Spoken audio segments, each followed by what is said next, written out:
So hello नमस्ते and welcome back to my another reaction video. फेरि पनि आज पनि म नयाँ रियाक्सन भिडियो लिएर आएको छु, किनभने रियाक्सन भिडियो गर्नको जति मजा अरू कसैमा छैन गाइज। मलाई पनि मजा, तपाईलाई पनि मजा। र आज चाहिँ मैले हाम्रो लेजेन्ड जर्नलिस्ट पत्रकार ऋषि धमलाको रियाक्सन भिडियो लिएर आएको छु, ठग लाइभ रियाक्सन। अब लेजेन्ड भनिहालेँ मैले, तपाईँले धेरै जसोले लेजेन्ड पनि नमान्नु होला, तर मैले चाहिँ लेजेन्ड मान्छु, किनभने उहाँको कामको अनुसारले उहाँ बिहानदेखि साँझसम्म खटिनुहुन्छ। मैले सुने अनुसार लगभग 3-4 घण्टा मात्र उहाँ सुत्नुहुन्छ र एकदम डेडिकेसन छ काममा। अब जस्तो सुकै भए पनि उहाँको पत्रकारिता गर्ने स्टाइल छ नि बिल्कुलै फरक छ। उहाँको स्टाइलको म फ्यान हो अरूभन्दा पनि।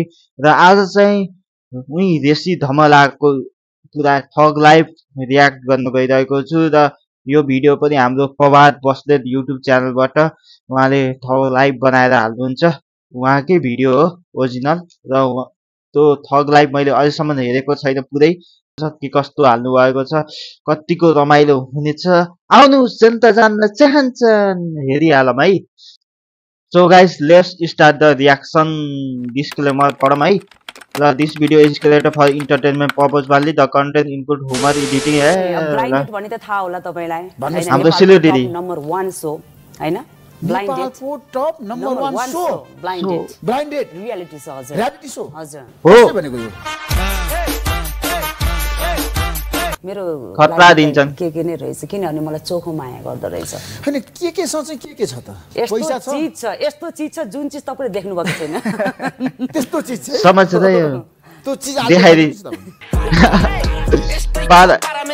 देखाइदिनु न के हो, कस्तो चीज हो। रुनुहुन्छ है धुरु धुरु धुरु बेला बेला चल्छु चलो सुनेर जरुरी है रोना। नायिकाहरुमा तपाईलाई मन पर्ने को हो जीवनमा? सबै एकजनाको स्पेशली नाम लिनु पर्यो भने कसको लिनुहुन्छ? एलिजा गौतम ऋषि धमलाको सोमा आएर ऋषि धमलालाई के अरे एलिजा गौतमलाई मन पराउँछ। आहारा मलाई भन्नुस् त। म बिहान 4:30 बजे उठ्छु। उठिसकेपछि म 3 गिलास मनतातो पानी पिउँछु। पानी नै हो त यो सबै एनर्जी पानीबाट हो। एकदम पानी। कहाँको पानी खान्छन् ऋषि धमलाले? यस्तो एनर्जी मार्यो मार्यो मार्यो मलाई मार्यो। विश्वकै शक्तिशाली राष्ट्र अमेरिकामा डोनाल्ड ट्रम्प बनेका छन्। डोनाल्ड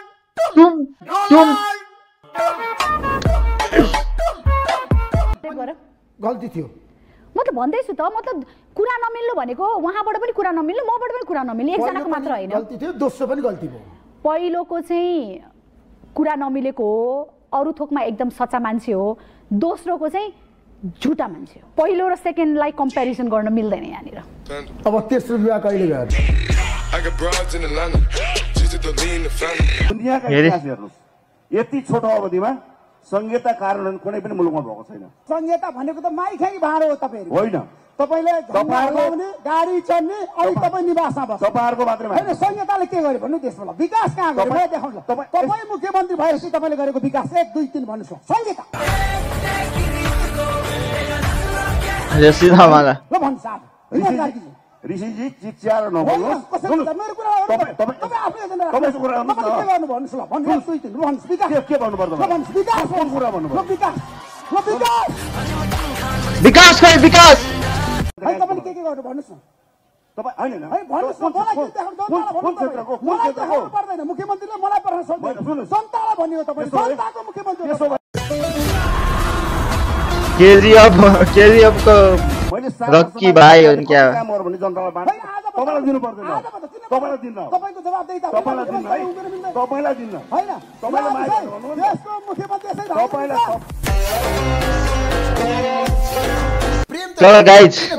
तर गाइज यो संहिता भन्ने चाहिँ मलाई यो प्रदेश चाहिँ मन पर्दैन है। प्रदेश चाहिँ खारेजै गरे हुन्छ। प्रदेश सरकारको कामै छैन। म त आउँदो चुनावमा प्रदेशलाई त भोट हाल्ने वाला छैन गाइज। संहिता अब के अरे यो स्थानीय जरुरी छ अनि केन्द्र सरकार चाहियो, तर यो प्रदेश सरकार चाहिँ खासै काम लाग्दिन। केन्द्रमा जस्तो सरकार भयो त्यसै अनुसार फेरबदल भइरहेको छ। प्रदेश सरकारको चाहिँ म विरोध है, संहिताको चाहिँ होइन, संहिता आवश्यक छ तर यो प्रदेश बिचमा यो 7-7वटा प्रदेश चाहिँ हटाउनै पर्छ गाइस। प्रेम गर्न मुड आयो फेरि मुड चेन्ज भयो। प्रेम गरे छोड्दियो 2-4 जनाले तपाईलाई पुगेन। स्यावेज सम्म फरक फरक प्रेमहरू आइ नै रहन्छ। तपाईले फरक केटाहरूसँग फरक शैलीमा प्रेम गर्नु। भन्न के खोजेको हाम्रो देशमा गण्डकी प्रदेशबाट निर्वाचित भएर यतिखेर जसरी हामीले प्रदेशको कुरा गरिरहेछौँ, प्रदेश सांसद राजीव गुरुङ हाम्रो बिचमा तपाईँ जनता जान चाहन्छन्, कार्यक्रम स्वागत गर्न चाहन्छु। नमस्ते, थ्याङ्क तपाईँ अपराधी हो। गुण्डाहरूलाई तल आउनु त नेपाल प्रहरी नै हो नि। राजीव गुरुङ कसलाई तल असल एउटा जेल हालेको छ। तपाईँ भन्नुहोस् अहिले जेलमा छन् क्या सायद है गतिलो दिपक मनाङ थुनेको देखाउनुहोस्। तपाईलाई लगेर थुन्यो। अहिले चाहिँ जेलमा छन् है अहिले दिपक मनाङले हत्याको अभियोग। तपाईँ हास्य कलाकारबाट एक्कासी फड्को मारेर हिरो बन्नुभयो। हजुर कसरी बन्नुभयो? तपाईँ कसरी पत्रकार बन्नुभयो? ढाँट्नुभयो तपाईँले? होइन ढाँटेको होइन, म सत्य बोल्छु। तपाईँ गर्लफ्रेन्ड लिएर हिँड्नुहुन्छ त फेरि कता गफसपमा देखाएको हुन्छ कहिले काहीँ। एउटा मेरो बानी रक्सी खाएपछि गीत गाउनु पर्ने मलाई खुब होइन। म एउटा म्युजिकको विद्यार्थी। तपाईँलाई श्रीमतीले कुटिरहेको छ, तपाईँ चाहिँ रक्सी खाएर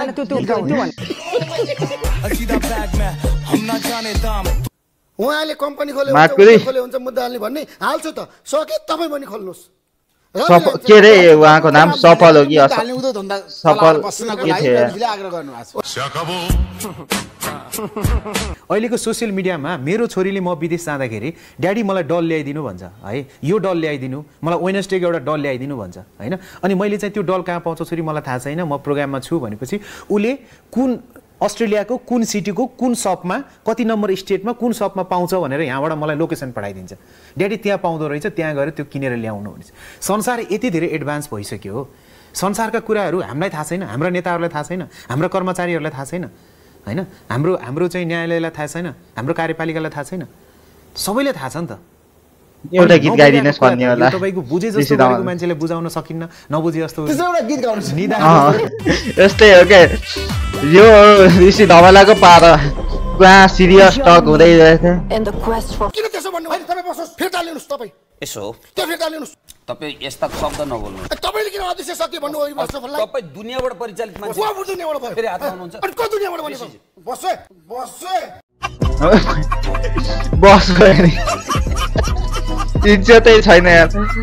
त्यो माया चाहिँ एकपल्ट दर्पण छाया दियो है, जुन अहिले पूर्णमात्रको सारेङलाई दिएको माया दियो। हामी 9 महिना काम पाएन दर्पण छाएपछि। अनेस्टली भनेको राई समाल त्यो बेलाको फिल्म हेर्नु, 9 महिना तपाईँले काम पाउनु भएन नि। हामीले बेरोजगार।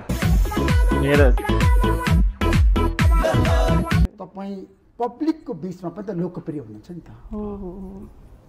तपाईँ आफ्नै किसिमको नाम छ, नितिशा, सबैले चिन्छन्। बिहा कहिले गर्ने भन्ने होला। तपाईँलाई मन पराउनेहरू पनि थुप्रै छन्, तर तपाईँले जसलाई मन पराउनु हो म कसैको नाम लिन चाहन्न, किनभने तपाईँलाई मन पराउनु पनि थिए, तपाईँले पनि मन पराउनु बधेरलाई धोका पाउनु भयो भने तर टुट्यो प्रेमहरू, छुट्यो। त्यो प्रेमको अहिले छ नि म घाउ कोट्याउन चाहन्न भन्दै भन्दै कोट्याउँ। अब यो भन्दा कति कोट्याउनु हुन्छ? तपाईँको फिलिपिन्समा युवतीसँग रिलेसनसिप थियो, बोयफ्रेन्ड र गर्लफ्रेन्ड पो भयो नि होइन, तर अब विदेशमा बोयफ्रेन्ड र गर्लफ्रेन्ड भएपछि सबै कुरा हुन्छ नि त। समझ्यो। आचलजीले चाहिँ उहाँको ह्यान्डसम पर्सनालिटी भन्दा पनि पैसामा बढी आकर्षित हुनु भएको त होइन? टिकटकबाट मैले कमाएको भिडियो बनाएर कमाएको होइन त, मैले त बिजनेस गरेको छु। टिकटक बनाएर यो चाहिँ टिकटक ब्यान हुने बेलाको रहेछ। हो त्यसो भए त हामी गएर अरूको देशमा गएर नगद पैसा हुनु टिकटकै चाहिने आत्मनिर्भरताको होइन, तपाईको पेट पाल्न पोजिटिभ साइड टिकटक नै चाहिने। हाम्रो देशमा 3 जना अत्यन्त लोकप्रिय आफ्नो क्षेत्रमा ख्याति प्राप्त कलाकार हुनुहुन्छ। म जनताका प्रिय कलाकार, लोकप्रिय कलाकार किरण केसीजीलाई स्वागत गर्न चाहन्छु। मैले हेरेको यो यसपटक नेपाली जनता सबै ढल्यो सबै हिमालतिर यो गीतमा मस्त छ हिमालतिर यसो ढले कोही अब पहाड तराई देश विदेश 30 दशैं अब सबै पल्ला गरे साइलोले कसरी ढलाए मलाई बताउनुहोस् जनता जान्न चाहन्छन् ड्यास्कल स्याभेज ऋषि धमलाई खुसी हुँदैन सबभन्दा हाम्रो दिपा सिरिने एउटा करियरसँग खुसी छु र मेरो आफ्नो समाजसँग करियरसँग खुसी हुनु समाजसँग खुसी हुनु र दीपक राजगिरीसँग पनि तपाईँ खुसी हुनुहोस् दीपक राजगिरीसँग पनि खुसी हुनुहोस् सबैसँग खुसी हुनुपर्छ मान्छे तपाईँसँग कुरा म कहाँबाट गरौँ पैताल भलबाट टाउको सम्बन्धको कुरा गर्दाखेरि होइन तपाईँको जुन छ नि अब लवाई खवाई हिँडाइ छ नि त्यसको कुरा गर्दाखेरि कहाँबाट कुरा गर्नु बीचबाट गर्नुहोस् हेरे यो पनि स्याभेज ऋषि धमलाई होइन फिल्म त अब लाग्दैछ नि त बल्ल होइन जत्रै नहेर्नु भइसक्यो तपाईँको चलचित्र होइन यस्तो जब हामीले चलचित्र किन बनाइरहनुहुन्छ तपाईँ चलचित्रै चल्दैन भयो मेरो घोषणा कोरोनाको बेला है स्कुल कलेज सबै बन्द तपाईँहरूको लगानी बालोमा पानी तपाईँले आशीर्वाद दिनुहोस् हातै चुडाएर लय हुन्छ हातै चुडाउने भयो त यार यो ज्योतिषीले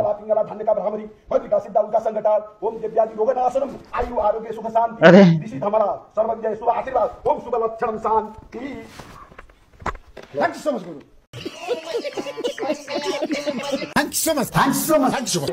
thank you so much thank you so much हाम्रो पनि थ्याङ्क यू सो मच भ्याइयो thank you all right guys thank you so much for watching this video मन परेमा लाइक कमेन्ट अनि सेयर गर्न चाहिँ नभुल्नु होला आगामी दिनमा अर्को नयाँ रियाक्सन भिडियो लिएर म उपस्थित हुनेछु तबसम्मको लागि बाई बाई नमस्ते लभ यू अल जय नेपाल